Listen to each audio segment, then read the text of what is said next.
Every movie director always makes it their goal to imbue their movies with little signatures that only the most die-hard movie fans can discern. Welcome to MrDrewsReviews.com, and today I will be scrolling through my 5 favorite directors who ever lived. Each of these directors are ranked according to how they set their movies apart from those of other directors who may have made films of a similar or completely different genre. Hope you like it. Number 5. There are good movie directors, there are bad movie directors. Then there are those who aren't necessarily bad, but who've had a very negative experience making some films that are hailed as some of the best ever made. Enter Francis Ford Coppola, the Michigan native who not only started Zoetrope Studios with close friend George Lucas, but who has always demonstrated the admirable characteristic of perseverance in the face of danger. Whether it's a co-star showing up several pounds overweight, or your lead star suffering a near-fatal heart attack, Coppola has never backed down from making a film. And while the perseverance is more than evident in his Vietnam masterpiece Apocalypse Now, my pick for his best film will always be a tie between the first two Godfathers. Coppola's brilliantly adapted duology of Mario Puzo's best-selling novel presents the viewer with a portrait of the Corleone crime family, as well as a complex quandary in how to properly feel about their shady dealings. After watching this, I became quite afraid to wake up the morning after pissing someone off unwittingly.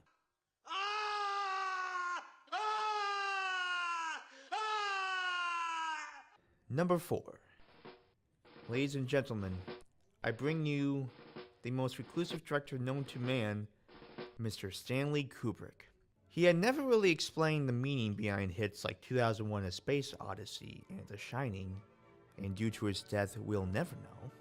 So the enigmas surrounding these masterpieces entices the curious viewer to draw their own conclusions based on what they see. I have my own conclusions, but that's for another video. Anywho, one of the reasons I enjoy his flicks is due to Kubrick's endless sea of creativity in terms of storylines and camera angles. And nowhere is said creativity better shown than in his most controversial flick, A Clockwork Orange. Originally rated X, the movie concerns a young man named Alex DeLarge, whose interests are rape, ultraviolence, and Beethoven. Kubrick vividly puts us into his fractured mindset by rapidly cutting from the opening title to his protagonist staring straight into the vulnerable souls of the audience. Unique camera angles used by the former include tracking shots showing actors heading straight for the camera, and my personal favorite, this is a spoiler, so for those who haven't seen this yet, skip to the next director right now. Alex throwing himself out a window whilst listening to Beethoven. Kubrick filmed this scene simply by placing the camera into a plastic bin and just tossing it out the window. Interestingly, the camera managed to survive with just a busted lens. Number 3. When it comes to mob films, a bunch of directors come to mind, enough to fill a book. But you can't get through that list without mentioning Martin Scorsese. Since the early 70s, he has never really ceased to amaze critics and cinemagoers alike, with his improvised storylines, impressive editing from Thelma Schoonmaker, and the brilliant soundtracks comprised of hits from the Rolling Stones, Harry Nilsson, Foo Fighters, etc. While I love the mob films he's done, I'm kinda more in tune with the biopics he's crafted over the years. Whether it's Jake LaMotta in Raging Bull, Jordan Belfort in The Wolf of Wall Street, or Howard Hughes in The Aviator, he has never ceased to astound anyone. But nothing will ever top the masterpiece that is Goodfellas. Based on a true story, we follow how Henry Hill fell in love with the mob in the 60s and 70s, but soon became so overtaken by money, drugs, and deception that he switched sides and ended up in the witness protection program. No one will ever tell Joe Pesci that he's funny or to go get his fucking shine box ever again after seeing the physical, psychological carnage he creates when said situations arise. I don't want to get blood on your floor. Number 2. Everyone wants to make a suspense thriller. So for those who really want to do that, take a note from one of the greats, the master of suspense himself, Alfred Hitchcock. For many years, he has managed to scare the living shit out of audiences with his trademark lack of music and creative camera angles to put us in the protagonist's shoes.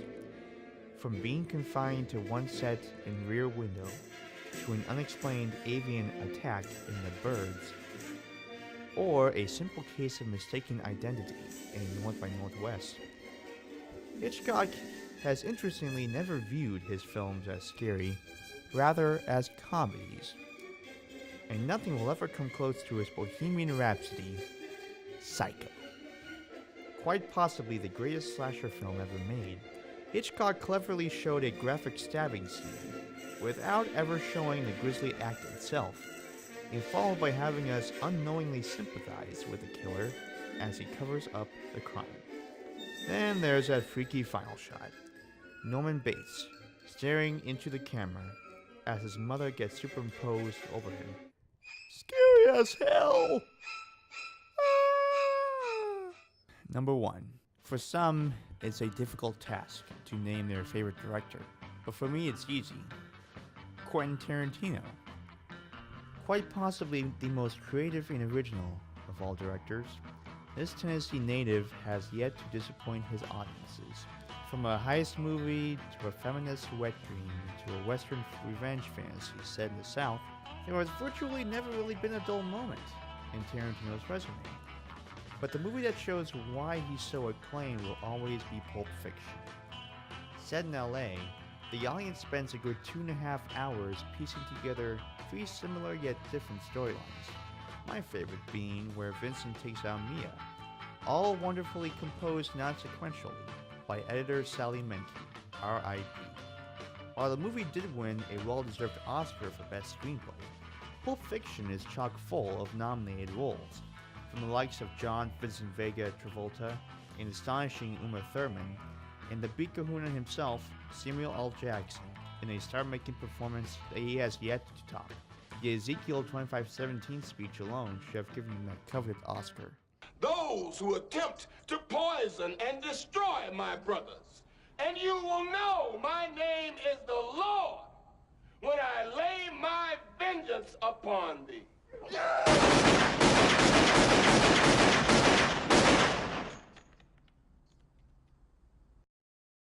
The real question is this: was all this legal? Absolutely fucking not.